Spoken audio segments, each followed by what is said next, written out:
Bueno, he estado haciendo la postproducción de un corto en el que tú estuviste con nosotros. Ah, ya está la post. ¿Cómo va? Este, Justo ahora lo voy a chequear porque ya me mandaron lo último, Qué paja. ¿no? Entonces voy a chequearlo. Yo creo que acabamos el martes máximo.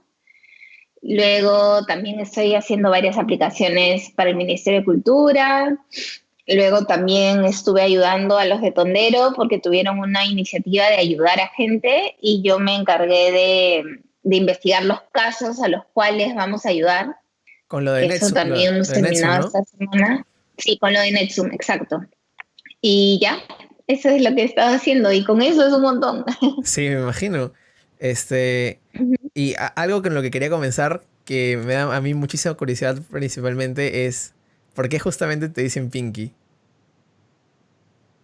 Me dicen Pinky porque nací seismesina y un poco que los doctores, o sea, cuando me pusieron en el cuarto de los prematuros, yo era la más chiquita de los prematuros. Entonces los doctores comenzaron a decir a la Pinky, ¡Ay, qué tierno! porque, sí, porque Pinky en inglés es este dedo, es el chiquito. Lo que pasa es que yo me puse un poco mal y me tuvieron que llevar a Estados Unidos. Ujú. Entonces, ahí fue que los doctores decían eso, ¿no? Entonces, como que a la Pinky hay que ponerle esta medicina, a la Pinky esto, a la Pinky el otro. Entonces, por eso desde ahí es como mi nombre, porque es desde que nací. ¡Hala, qué loco! ¡Qué buena! O sea, creo que la primera vez que escucho en general que un apodo va desde el nacimiento, que le dicen a alguien. ¡Qué Sí, tierno! sí, Y todo el mundo te conoce así como Pinky, ¿no? sí, todo el mundo, Sí, sí, todo sí. el mundo. Enrique cuando nos presentó también me dijo, acá te presento a Pinky y yo también te conocí como Pinky, fue muy divertido, fue bien Sí, chévere. sí, sí. Ya yendo un poco al origen de todo, ¿no? De tus raíces con el cine y tu conexión con el cine, mi pregunta va, Ujú. ¿cómo llegas a ser productora? ¿Cuándo en tu vida dices, uy, quiero empezar a producir películas? O a producir en general, ¿no? Claro, en realidad yo lo único que sabía era que quería hacer películas, o sea, no sabía bien en qué cargo, Ujú. ¿no? Pero eso lo supe desde antes de postular a la universidad, ¿no? Yo lo que quería era hacer películas, pero en esa época era un poco trillado, que ahora sigue siendo, pero en esa época más, ¿no? Porque en esa época se hacían solamente una película al año, ¿no? Ala. Entonces, casi nadie trabajaba en películas. Entonces, cuando yo hablé con mis papás y les dije que quería hacer eso, que fue como cuando estaba en cuarto de media, ¿no? Me dijeron que, bueno, que íbamos a ver, y después cuando ya estábamos como eligiendo la universidad, me dijeron, oye, ya métete a comunicaciones, pero estudia publicidad, aunque sea, no cine, ¿no? Porque ¿en qué vas a trabajar, Claro, para no? tener un colchón ahí, el parchecito.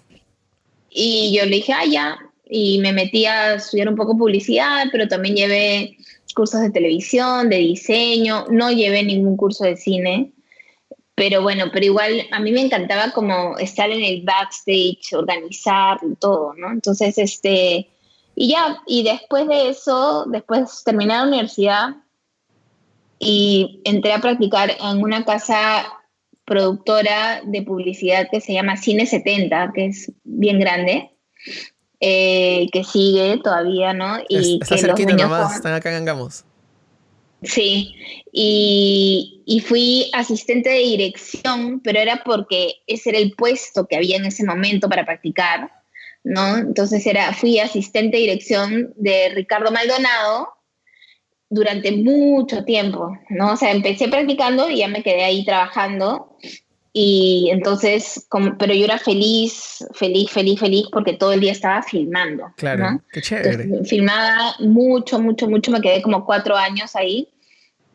Pero ya en el segundo año empecé a sentir que quería hacer otras cosas y en ese momento mi jefa, la jefa de los asistentes de dirección, era Charolino, que había producido varias cosas en cine antes, como la película Reportaje a la Muerte, Y yo le decía, ¿no? Yo quiero hacer cine, pero en ese momento yo lo que quería era ser asistente de dirección en un largometraje, no Ujú. era ser productora.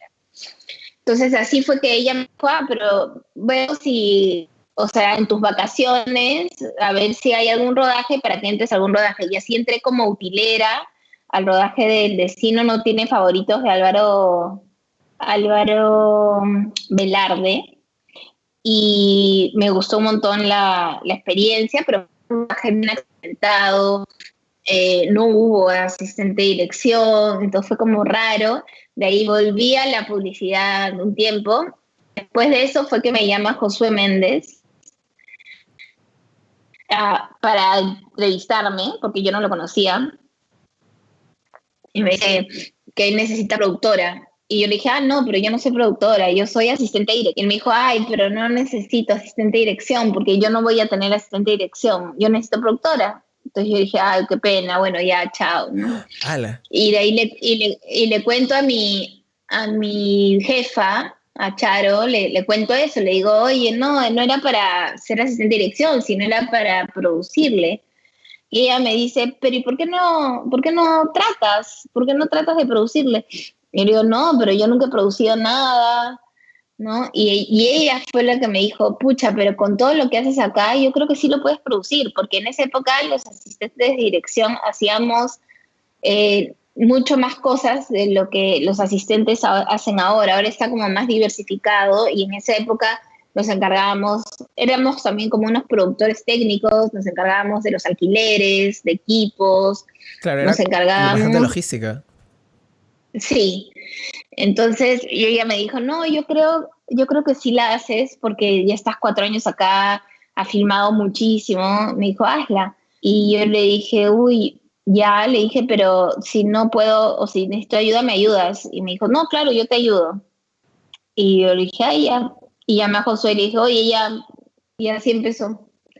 ¿No? Entonces de frente fui productora de Días de Santiago y después, primero hice Días de Santiago, que fue muy difícil y claro, me mandé, yo nunca había estado en la producción de una película, ¿no? Y claro, y con todo lo que Y conlleva Días después, de Santiago, ¿no? Que es un montón de locaciones, hay que conseguir los lugares, sí, la fiesta, los props. sí, claro, era grande. Y luego me llamó Fabricio Aguilar ese mismo año, que se había enterado que yo había hecho Días de Santiago y que si quería hacer Paloma de Papel. Entonces, Claro. durante ese año hice las dos. ¿No? Pero un poco bien aventurera, bien así que no entendía bien qué estaba haciendo, que no entendía bien a lo que me metía, ¿no? Bien avesada, pero nada, fue muy duro, experiencias muy duras, pero muy bonitas, que me encantaron, que dije, esto es lo que yo quiero hacer, y que aprendí muchísimo, ¿no? Y ya yendo a Días de Santiago, ¿no? ¿Cómo, o sea, cómo fue la vida de la producción dentro de esa pela, por todo lo que conlleva? ¿Qué es lo que más recuerdas de Bueno, ahí? fue difícil, pero claro, cuando Josué me llamó, él ya tenía casi todo el casting listo.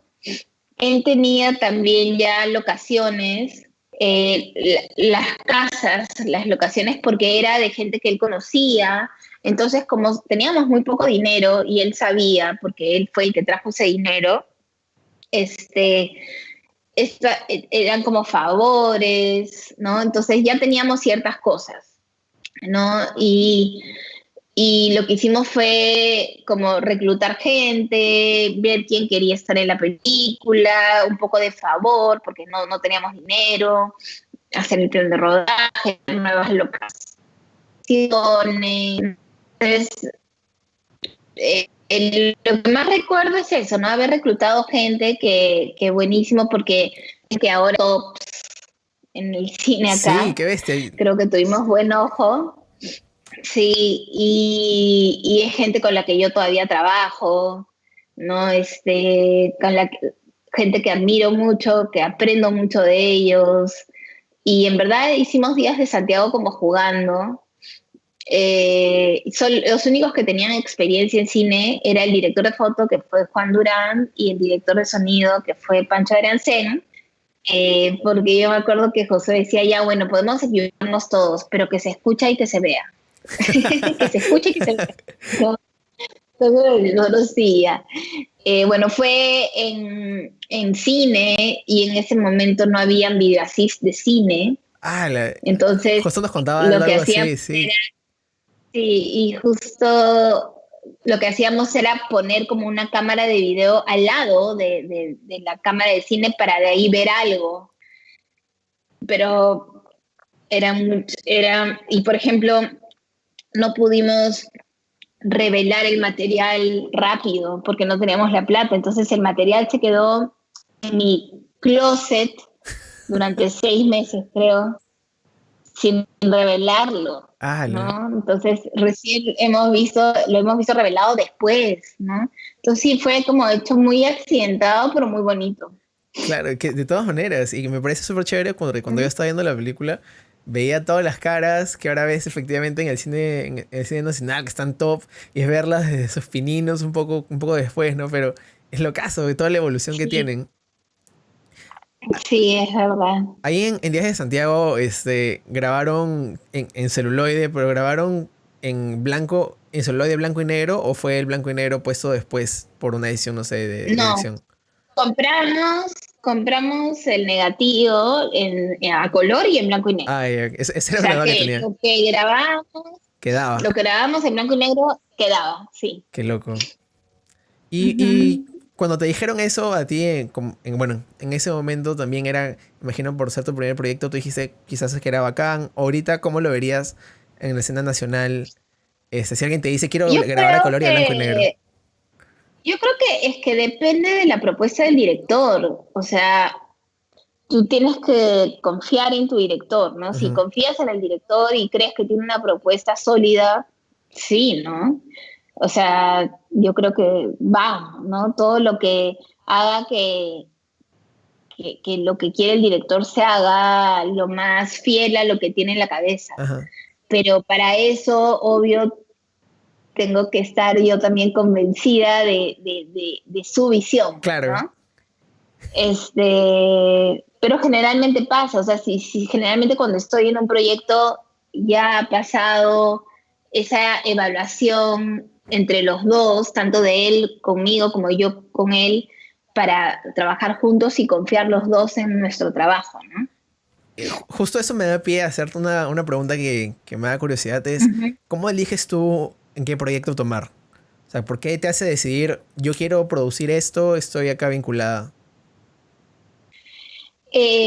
Primero es la historia, de todas maneras, o sea, la historia que hay entre manos, lo que se quiere contar, tiene que ser un tema que a mí también me conmueva, me interese, o sea, hacer una película te lleva tanto tiempo, tantos años, tanto esfuerzo, ¿no? Que yo creo que si tú no crees que es algo que se tiene que contar y algo que se tiene que hacer, puedes como dejarlo a un lado muy fácilmente, ¿no? Ujú. Entonces, pero si es una historia que a mí me parece importante contar, que me conmueve, que me toca de cierta manera, o que me identifico yo o identifico algunas personas adentro, no sé, eso es lo primero. Siento que voy a estar ahí empujando el proyecto, ¿no? Y luego también depende mucho el director del proyecto, porque siempre lo he dicho cuando me han entrevistado, ¿no? Ay, perdón, se me cayó. Tranquila, es lo que pasa cuando no esté en vivo. Siempre, sí, siempre lo he dicho, ¿no? La relación director-productor general, porque hay diferentes, o sea, yo también he hecho otro tipo de producciones, Claro. es tan, es tan larga, es tan grande, es tan fuerte, que es como un matrimonio, ¿no? Entonces, uno tiene que llevarse bien, tiene que saber cómo funciona tanto en los buenos momentos como en los malos momentos, para que no haya un divorcio, Sí, pues. ¿me entiendes? Entonces, es bien importante eso, ¿no? Saber con qué director estás trabajando, ¿no? Y también saber por qué lo estás haciendo, ¿no? Porque hay algunos proyectos en los que tú entras también porque es chamba y tienes un sueldo, tienes que saber si lo haces por eso. Generalmente yo no lo he hecho por eso, creo que nunca, siempre lo he hecho por otras razones, pero está bien hacerlo por eso también, ¿no? Ujú. Este, entonces tienes que saber bien cuál es el objetivo y por qué estás ahí, ¿no? Yo estoy acá, a veces me ha pasado que entro a un proyecto porque admiro al director y quiero estar ahí para aprender. O, por ejemplo, me ha pasado también, por ejemplo, con lo de la serie para Netflix, con Con Tijuana. Tijuana, Sí, me pasó que, claro, obvio, iba a estar ahí por lo que significaba la experiencia. claro. Yo no sabía, sí, o sea, cuando yo entré no estaban escogidos los directores y a los showrunners yo no los conocía, pero lo que significaría para mí esa experiencia iba a ser aprendizaje de todas maneras, Sí, entonces claro. yo fui para aprender. Entonces yo dije, no, yo he aceptado ese proyecto para aprender, ¿no? Entonces, y ese era mi norte, ¿no? O sea, estoy acá para eso, ¿no? Entonces, como que tú saber por qué estás en cada proyecto. Qué bacán. Esa es una súper, o sea, una súper buena forma de verlo porque no solamente aplica a producción, sino aplica para todo, ¿no? Y se puede Sí, extrapolar creo que a sí. todo bastante en la vida. Me gusta mucho esa forma de pensar. ¿Qué es lo que te motiva a hacer lo que haces? Sí. Y una vez que escoges un proyecto que ya lo tienes, ya sea por chamba o por pasión, ¿cómo comienza la pre en el caso de un largo o de una serie? Es que en realidad no comienza en la pre, generalmente comienza en el desarrollo del proyecto, que es para empezar a ver cómo financiar el proyecto, Ah, ¿no? claro. Que eso te entre 3 y 5 años más o menos.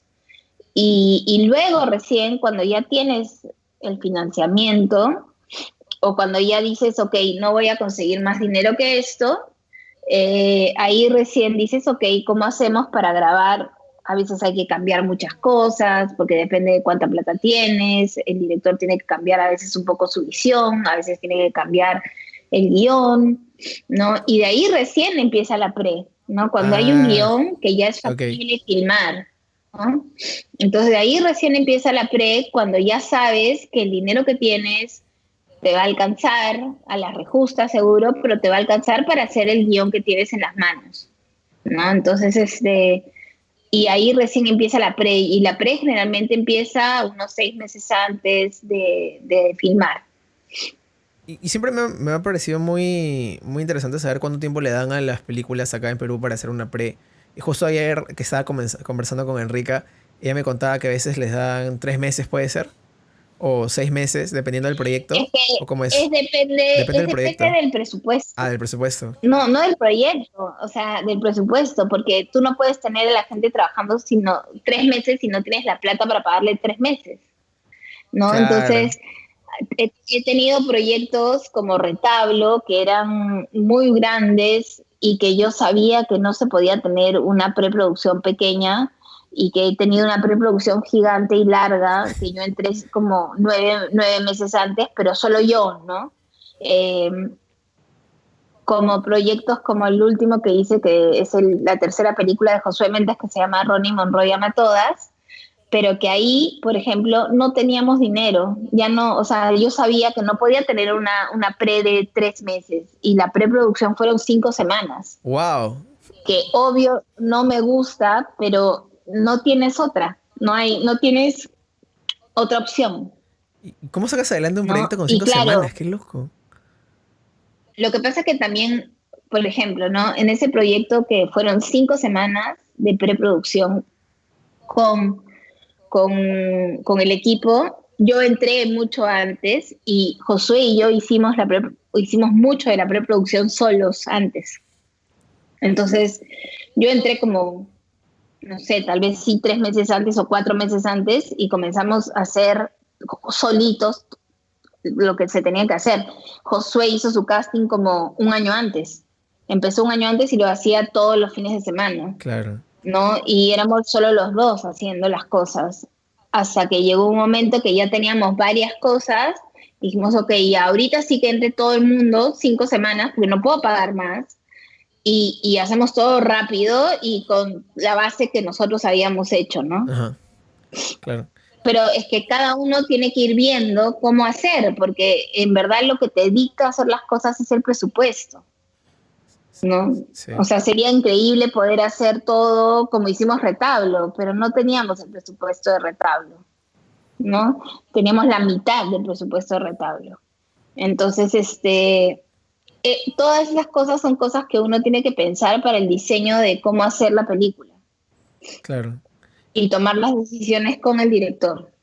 Eso es importante, ¿no? Siempre estar en constante comunicación con todos los miembros del equipo, con el director. Claro, porque sobre todo con el director, porque el director es el que va a tener que cambiar el guión, va a ser el que va a tener que cambiar algunas cosas.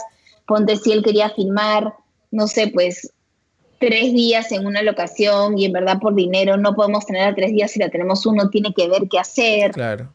¿me entiendes? Entonces todo tiene que ser conversado y viendo y tomar la decisión juntos. ¿Y cómo lidias con eso cuando le dices al director quizás, oye, en vez de tener 5 días acá, solamente nos dieron 1 hora? ¿Cómo lidias con eso? En realidad, lo primero que hago, o sea, cuando pasa eso, generalmente tengo a los directores ya muy conscientes, ¿no? Entonces, ¿por qué? Porque desde que empezamos en la etapa de desarrollo del proyecto, desde que se empieza, ellos saben la dificultad que hay para conseguir dinero. Ujú. Porque una de las cosas también que pido cuando ya acepto un proyecto y uno de los requisitos, entre comillas, es que el director también sea productor conmigo. Ujú. O sea, no es solo el director, porque siempre el director, sobre todo latinoamericano y peruano, va a tener que ser su productor, porque eres la única persona que quiere que se haga el proyecto. Entonces, eres tu productor. Lamentablemente, eso es cierto. Entonces, él tiene que pensar, y mucho tiempo, generalmente todo el desarrollo y una parte de la pre, él tiene que estar ahí como productor y tiene que saber. O sea, acá yo estoy segura que acá no existe esta figura del director, solo estoy ahí dirigiendo. Eso no existe, en sí independiente no existe, ¿no? Entonces, y por eso es que todas las decisiones se toman juntos, ¿no? Y por eso cuando llega ese momento de decidir cómo se va a filmar, el director está totalmente con el chip también de productor y sabe qué cosa tiene y qué no tiene, ¿no? Entonces, por eso siempre es un poco frustrante, pero si hemos hecho un equipo de los dos siendo productores desde el inicio del proyecto, es más fácil. Claro. Por ejemplo, con Josué Méndez, para mí fue muy fácil porque él sabía perfectamente qué dinero teníamos. Y él sabía perfectamente y me decía, por ejemplo, ¿no? Cuando hacíamos el plan de rodaje me decía, no, esto hay que juntarlo porque no hay plata para esto. Entonces esto, o sea, y eso a mí me sirve muchísimo y es un paraíso cuando tienes un director así, ¿no? No, Pinky, mejor hacemos esta escena porque así ya no llamamos a ese actor 2 días, entonces podemos ahorrar un poco y ver esto. O sea, ¿no? Entonces, eso es un paraíso porque quiere decir que también está pensando como productor. Claro. Y también es Uh-huh. una práctica constante. Por ejemplo, yo me acuerdo que al comienzo, cuando estaba haciendo mis primeros cortos, me decían, oye, no podemos hacer esto. Y en mi cabeza se me hacía un mundo. Y de ahí poco a poco es ir acostumbrándote a, ok, hay que desligarse de algunas cosas Claro, porque simplemente no se puede. Y así de simple, no se puede. exacto. Sí, sí, No, y yo creo que desde ahorita, ¿no? O sea, todos los directores que tienen los pies sobre la tierra no van a hacer guiones, porque acá, cuando hablo de directores, hablo de directores guionistas, porque en cine independiente generalmente el guionista es el mismo director. Eh, no puedes hacer pues una película que cueste $1 millón, claro. porque eso es imposible, no se va a encontrar $1 millón, ¿no? Entonces tienes que ser como realista y saber ah, escribir historias ¿De realizables, cuánta plata más o ¿no? menos? Si yo quisiera escribir mi largo y te quisiera decir, quisiera producirlo contigo, ¿cuánta plata me dirías que deberíamos tener como mínimo, no? Lo que pasa es que, mira, en fondos públicos, generalmente para cine independiente, auspicios no entra nadie, o sea, no, por plata, por auspicios, no, ni siquiera la pedimos, porque ya sabemos que nadie entra. Entonces, es solo fondos Claramente. públicos, y los fondos públicos son finitos, ¿no? El fondo público peruano es de $200.000, y el otro peruano, que es Ibermedia, cuando tienes otro país, es 100.000. Entonces, ahí tienes $300.000, ¿no? Y $300.000, si quieres un rodaje como que normal, son 3 semanas de filmación, 3 semanas. más o menos. Entonces, por eso tienes que ver bien, ¿no? O sea, pero si toda tu filmación es en una sola locación, interiores, 4 actores,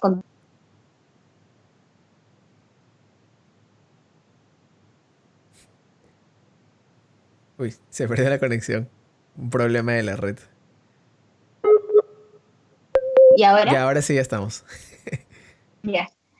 Y te decía, ¿no? Pues si tienes mucha suerte y postulas a otros fondos y ganas, pero hay un factor suerte siempre ahí, siempre, porque hay mucha competencia. Entonces, por ejemplo, no puedes ganar el fondo del otro país, con el que ha sido Ibermedia, pero generalmente es poco, y otro fondito más, ya que $400.000. No creo que tengas más. Y de ahí, y solo para filmar, y de ahí tal vez tener un socio que te haga la postproducción. Hay que ir viendo, Claro, ¿no? Entonces, no hay más que eso. Entonces, generalmente no tendría que haber rodajes de más de 4 semanas, ¿no? Pero claro, por ejemplo, la película de Josué la hicimos en 5 semanas, ¿no? En 5 semanas teníamos poco dinero, pero ahí es que empiezas a tomar decisiones juntos, ¿no?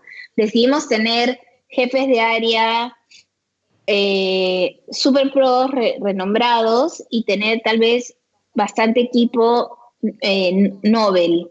Entonces ahí tú vas va como sopesando. viendo allá, ¿no? Exacto, vas viendo qué hacer, ¿no? Decidimos tener 5 semanas de pre, nada más, y toda la pre anterior cargarla a nosotros, ¿no? Decides diferentes cosas, ¿no?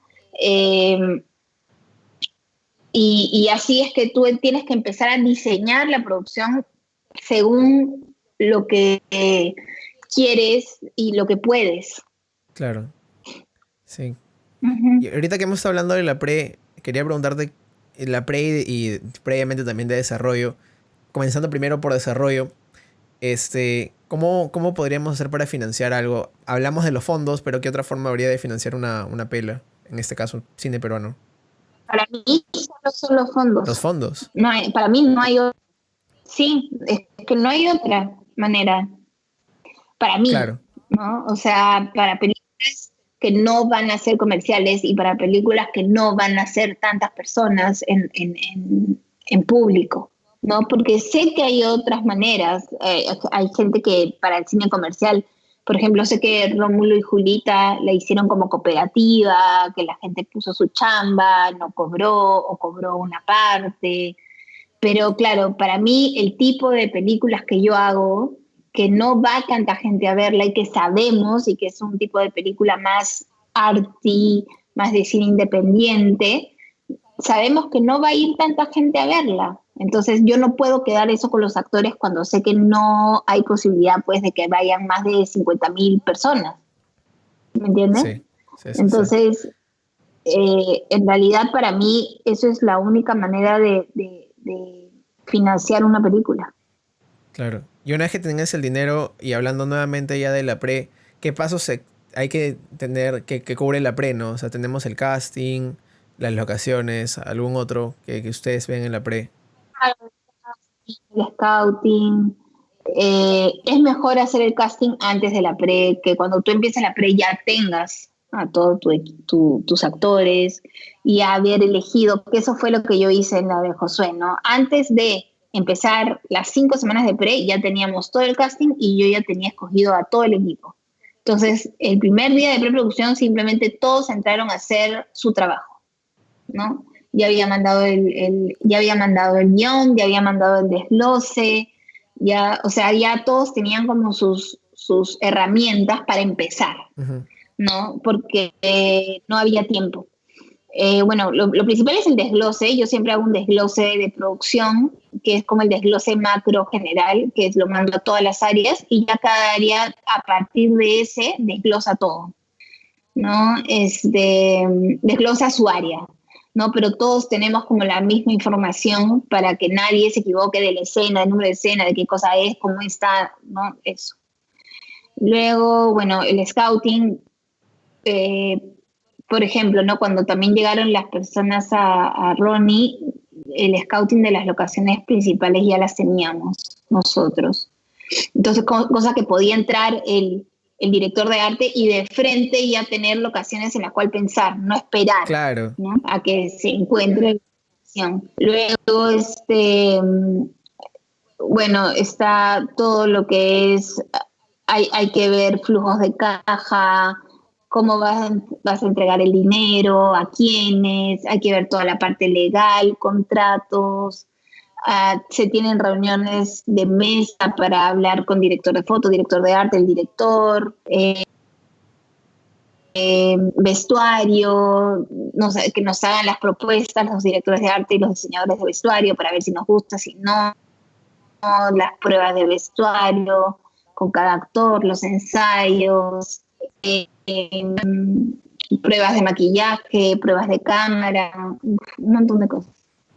Eso creo que para alguien que está recién como comenzando, alguien novel, creo que el desglose y todos los ensayos que hay y todo lo que hay que saber ahorita es basiquísimo y primordial. Yo me acuerdo que cuando estaba comenzando también, creo que mis pres de corto era un día y, y no ensayábamos nunca y llegábamos a la locación y practicábamos ahí y las productoras nos querían matar porque se nos iba absolutamente todo el día en grabar Claro. un plano nomás. Por ejemplo, nosotros en esta película de Josué, ¿no? Tuvimos el lujo de poder ensayar con actores en un par de locaciones. Ah, Y qué claro, cuando chévere. llegábamos al día de rodaje, la filmación era mucho más rápida que cuando llegábamos a una locación que los actores no conocían.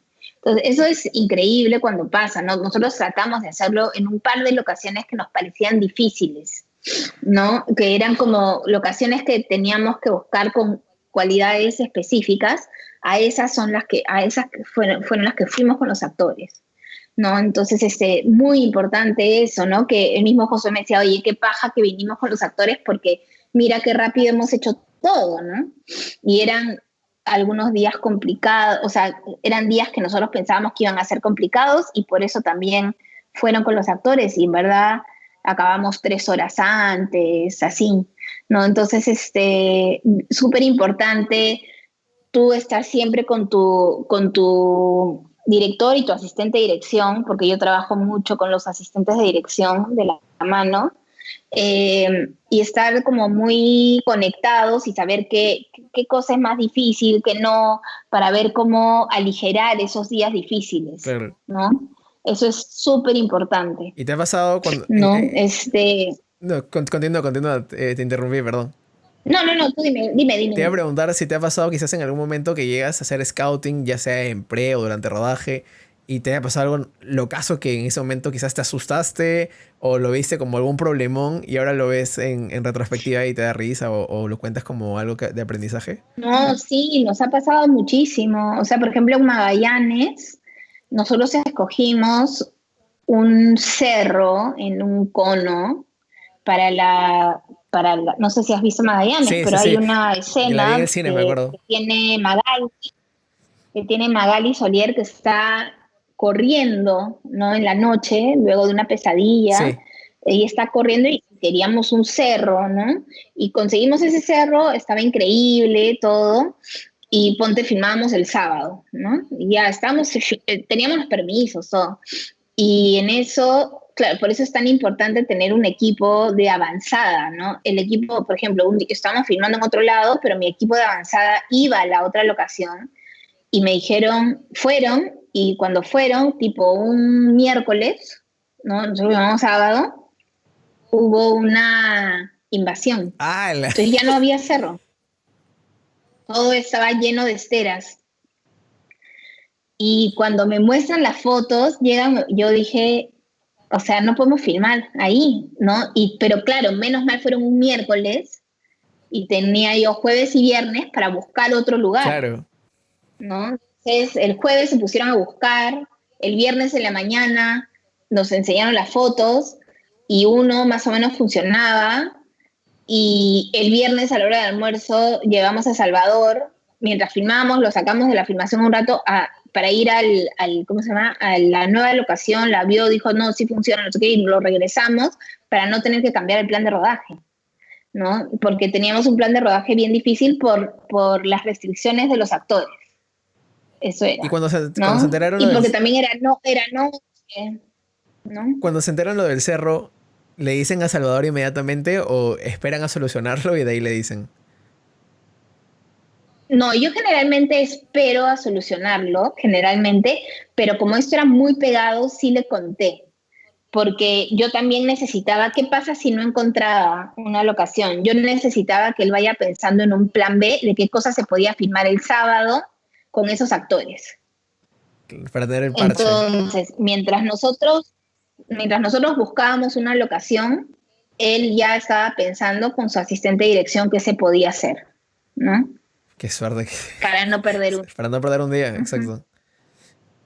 Exacto. Entonces, sí, no, pasa siempre y tú tienes que estar preparada, ¿no? Y por eso tienes que tratar de minimizar los imprevistos durante la preproducción, porque siempre va a pasar algo y tienes que estar como muy tranquila con todo lo demás súper mapeado para poder dar soluciones y poder mover piezas, ¿no? Porque si no, no lo puedes hacer.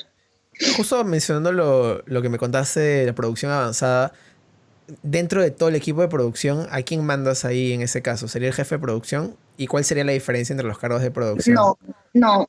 El jefe de producción no se mueve de No se mueve rodaje. rojo, ok. O sea, para mí, no, el jefe de producción se tiene que quedar en rodaje. Yo me puedo ir del rodaje porque generalmente yo estoy viendo cosas de dinero, yo soy la persona que firma cheques, que estoy viendo cosas tal vez un poco más macro, ¿no? Trato de estar siempre en el rodaje, ¿no? Pero a veces cuando es un proyecto con muchas locaciones o con muy grandes, sí, a veces tengo que estar fuera, pero el jefe de producción no sale del set, es la persona encargada del set, Él es el ¿no? jefe del set, prácticamente, ¿no? ¿Se podría decir? Sí, sí. O sea, el jefe del set es el director, ¿no? O sea, el director es la cabeza, pero el jefe de producción no debería Ok, moverse del ok, rodaje, ¿no? ok.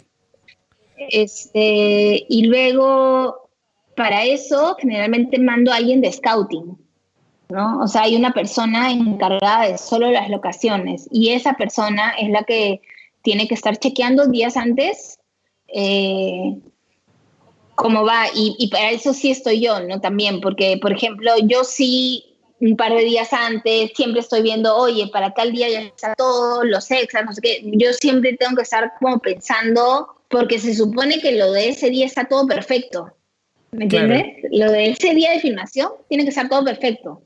Entonces, ese día para mí ya no es problema, solamente habría problema si hay un imprevisto, ¿no? Si hay un actor que se siente mal o si se rompe una luz o algo así, pero todo lo demás tiene que estar perfecto. Entonces yo por ese día no me debería preocupar, yo siempre me estoy preocupando por los 2 días que vienen, ¿no? Entonces, y yo soy como la encargada de chequear todas las áreas de cómo van, si hay algo, por ejemplo, una escenografía muy grande o cosas de arte muy grandes, estoy hablando con el director de arte de cómo va, viendo avances, o si hay un efecto especial para ese día, hablando con las personas del efecto especial o haciendo una prueba de ese efecto, o si para ese día se necesita una peluca especial, estaría hablando con la gente de maquillaje, quiero ver la peluca, quiero que la traigan antes, probársela si no se lo hemos probado antes en la prueba de maquillaje, tal vez probársela al actor. Si hay, por ejemplo, utilería props con fotos de ellos, de los actores juntos, ver si ya tienen las fotos, cómo están, que nos la enseñen. Entonces, o sea, como que yo voy viendo la avanzada, ¿no? Aparte, generalmente lo hago mientras estoy en el set, ya chequeando días que vienen, claro. ¿no? Pero, sí. Justo eso que me da pie para preguntarte, algo que a mí me parece un poco confuso porque no lo he aprendido muy bien es justamente la diferencia entre estos cargos que hay de producción que mencionábamos también al comienzo, que tú mencionaste que has tenido diferentes Ujú. cargos, ¿no? Está el productor, está el jefe de producción, Sí. ¿y qué otros cargos dentro del área de producción hay? Mira, yo generalmente he sido producción ejecutiva, pero producción ejecutiva, por ejemplo, eres cuando estás involucrada en toda la parte de la financiación, ¿no? Cuando estás involucrada en haber hecho fondos o en conseguir algo de dinero o conseguir un coproductor, eso es producción ejecutiva. Ujú. No necesariamente tienes que estar en el set para ser un productor ejecutivo, ¿no? Luego, te estoy hablando de cine, porque para series es diferente. Eh, Luego está si son proyectos grandes, hay un director de producción que está por encima del jefe de producción.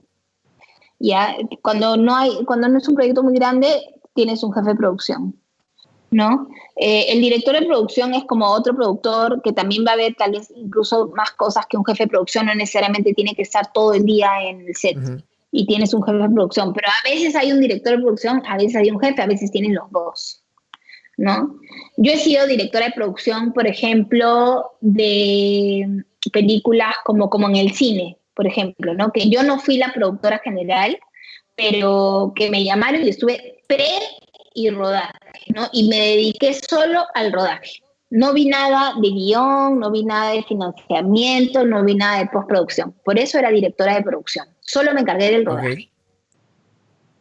De ahí también he sido productora asociada, por ejemplo, en la película Canción sin Nombre de Melina, fui productora asociada. ¿Por qué? Porque yo estuve como 3 años con Melina antes de que filme, viendo algunos fondos, ayudándola, aconsejándola, viendo quién se lo podía producir, porque a mí se me juntó con Retablo, viendo, yo diciéndole, mira, entrevista a tal persona, entrevista a tal otra, para ver si ellos se pueden producir, yo escogería tal, o sea, como una asesoría, entonces por eso soy productora asociada. ¿No?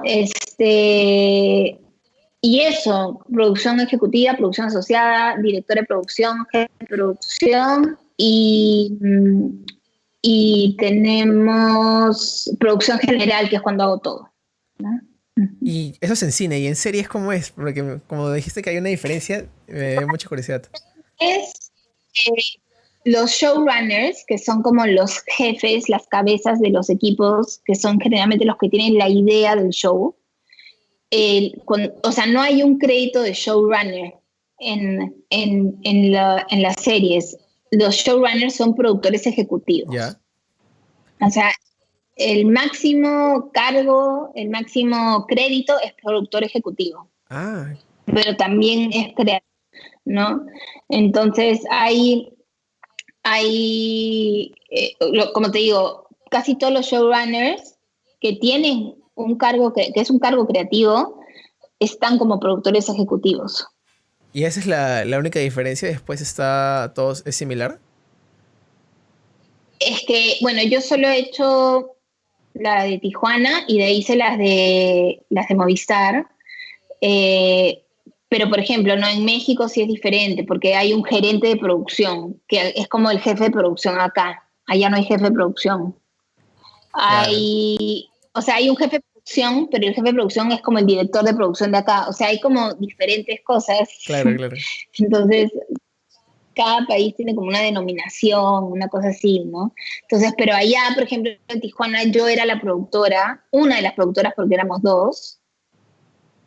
Producción ejecutiva eran los showrunners y los que consiguieron el dinero para la serie, pero tenía aparte un jefe de producción y después tenía production managers, ¿no? Que son gerentes de producción, que son los que no se movían del set, y de ahí había asistentes de producción, ¿no? Una cosa así. Entonces vas viendo según las necesidades del Del proyecto, proyecto. ¿no? Pero, por ejemplo, en Climas, en Rica, yo tenía dos jefes de producción, porque como eran en 3 regiones, hice un jefe de producción, Lima y la Sierra, y otro jefe de producción de Pucallpa.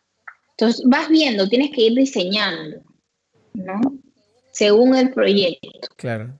¿no? Y por ejemplo, para las series de Movistar, yo era la productora general, pero tenía a mi cargo varias productoras que eran como directoras de producción, y es más, son directoras de producción a su cargo en cada proyecto, porque yo veía 3 series a la vez, entonces cada proyecto tenía su productora y yo veía un poco el macro, ¿no?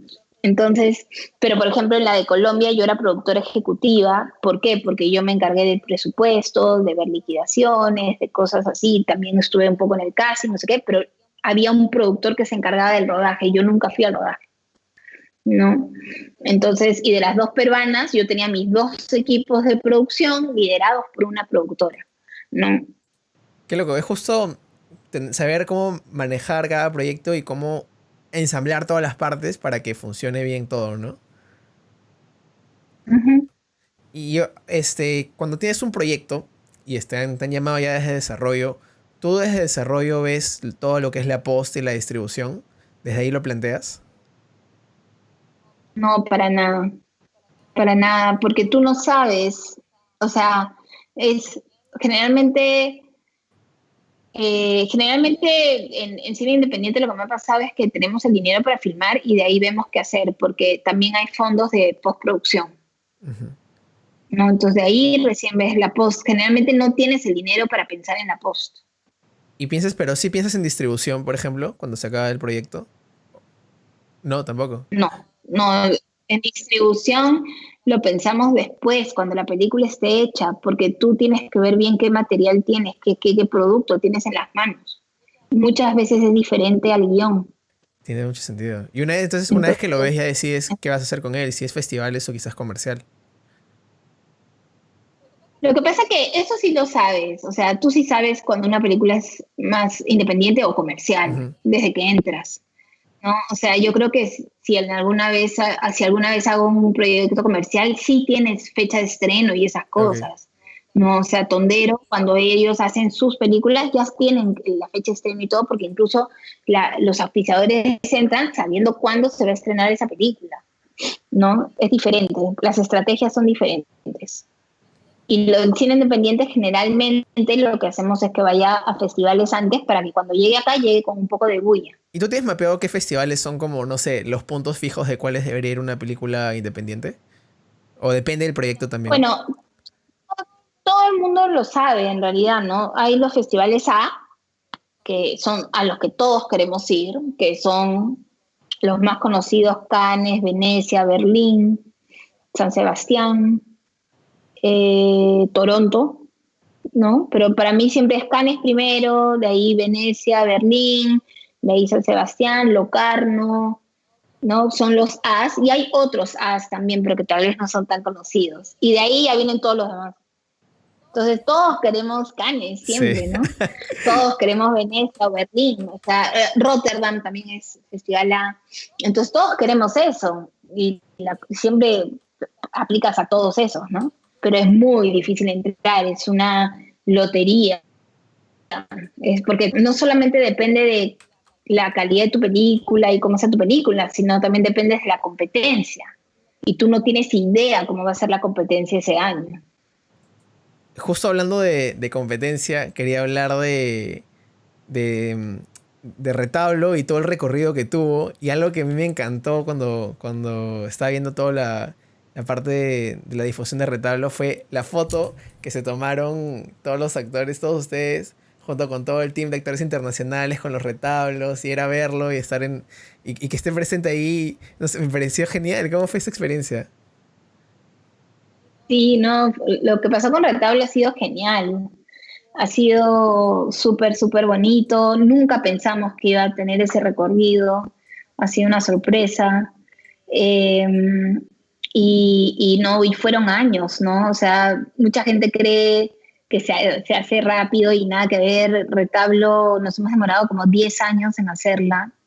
Se filmó en el 2016, y la tuvimos lista recién en el 2018. El 2018 empezó recién con su gira por festivales y 2019 recién llegamos a estos premios con todas estas celebridades, ¿no? O sea, es muchísimo tiempo. Eh, Y no, y en verdad, como te digo, suerte, ¿no? Empezó en Berlín. Bueno, antes que nada, buscamos un agente de ventas, que es bien importante porque ellos son los que hacen como la estrategia de festivales y son, si tienes un agente de ventas es buenísimo porque ellos son los que aplican a todos, son los que saben, son los Ah, que tienen los contactos, es un buen dato, no sabía ¿no? eso. Sí, se debería tener eso casi todas las películas, pero es difícil que haya un agente de Claro. ventas.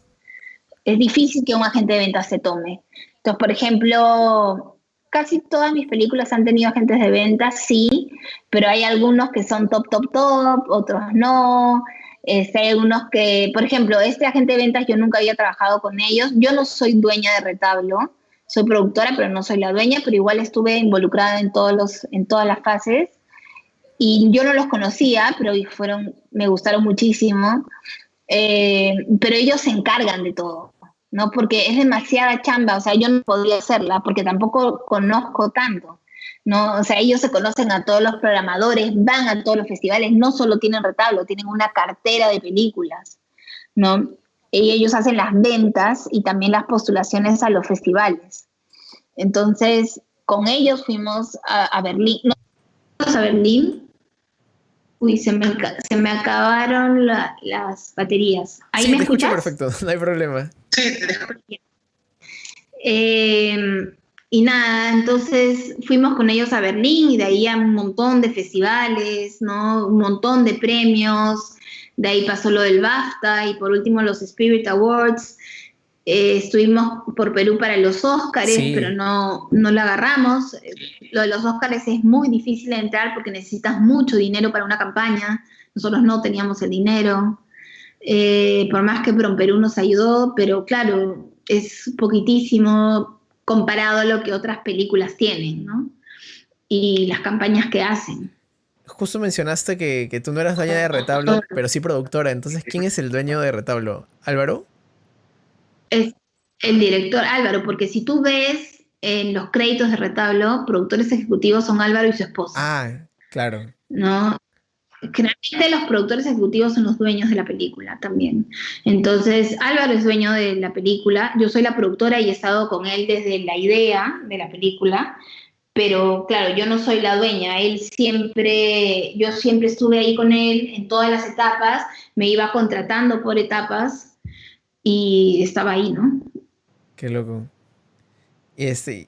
Ya un poco terminando esta conversación que me ha gustado mucho, siento que aprendí un montón del área de producción, que lamentablemente es algo que no lo comentan mucho, que si no es en la universidad o si no lo buscas por tu cuenta, creo que es igual que con varias áreas, ¿no?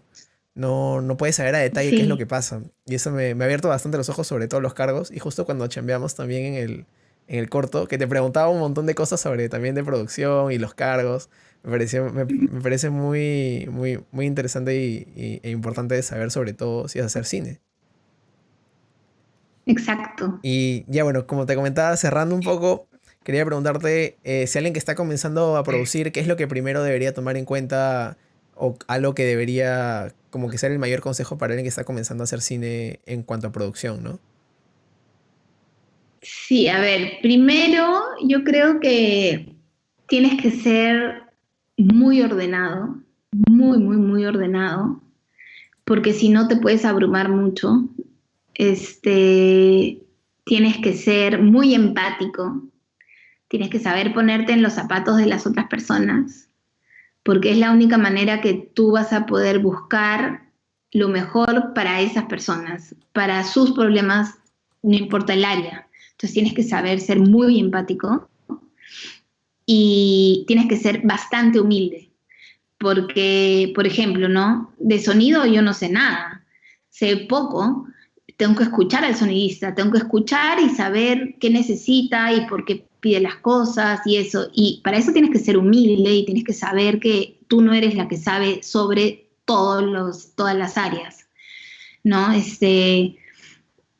Eso, pero a la vez tienes que tener un poco de carácter porque tienes que poner orden, tienes que saber priorizar los problemas. Entonces, para mí es muy importante ese orden, esa tranquilidad, ser una persona tranquila, ¿no? Lo otro es consumir cine, o sea, o todo lo que tenga que ver, por ejemplo, ¿no? Yo consumo todo lo peruano, ¿no? Trato de ver todas las películas peruanas, trato de ir a ver todas las obras de teatro, trato de ver todas las series o novelas que se hacen acá, aunque sea algunos capítulos, porque todo eso te da información para tu chamba. Todo, todo, todo, todo, todo. Entonces, consumir mucho producto peruano, que es donde vas a producir, Claro. ¿no? Así sea bueno, malo, te guste, no te guste, es buenísimo que consumas y que reflexiones sobre lo que estás viendo, veas actores. O sea, para producir tienes que saber un poco de todo, entre comillas, y la mejor manera de aprender es viendo, ¿no? Yo me veo todos los making ofs, por ejemplo, me encanta ver Yo soy making igual, me ofs. encanta, me encanta, me Este, encanta. exacto, aprendes mucho, por ejemplo, leer un libro y de ahí ver la película del libro te enseña un montón, leer guiones, o sea, es un aprendizaje constante que nunca termina, nunca, y tienes que saber eso, ¿no? Y hacer, y aventarte a hacer, arriesgarte a hacer cosas. Qué Eso es. chévere. Ya, finalmente Ujú. quería preguntarte que me comentaste que estabas ahorita viendo lo del corto. ¿Tu relación como productora con la post de los proyectos es estar metida y también dar notas o estar al margen? ¿Cómo es Es ahí? depende de cada proyecto, de cómo entras tú al proyecto, ¿no? Por ejemplo, en Tijuana, yo fui como o sea, yo tenía un productor solo para post, de la casa postproductora, pero yo era la que coordinaba todo, porque en esa casa de postproducción solo sabía imagen, pero había otra de sonido y había un estudio donde se musicalizaba y había otra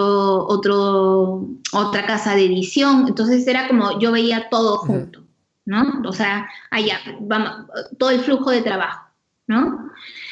Y sí iba a todas las sesiones de post, porque yo también hacía Claro. notas de todo, entonces éramos los showrunners y yo haciendo notas de todo, de tanto del sonido, de música, de imagen, de color, de todo, de efectos, todo, ¿no? Entonces, y en algunos proyectos también hago eso y en otros no, que depende de cómo estás en el proyecto. Por ejemplo, en el corto que hemos hecho, sí estoy en todo, o sea, yo sí veo todo y me encargo de organizar todo y de chequear todo, ¿no? Pero hay algunos proyectos que no, ¿no? Es depende. Claro. Y mi Ujú. última pregunta es, que es algo que estoy haciéndole con todos los entrevistados. Si tuvieras una máquina del tiempo y regresases al inicio de tu carrera, quizás, o en algún punto de tu carrera, ¿qué consejo te darías a ti misma?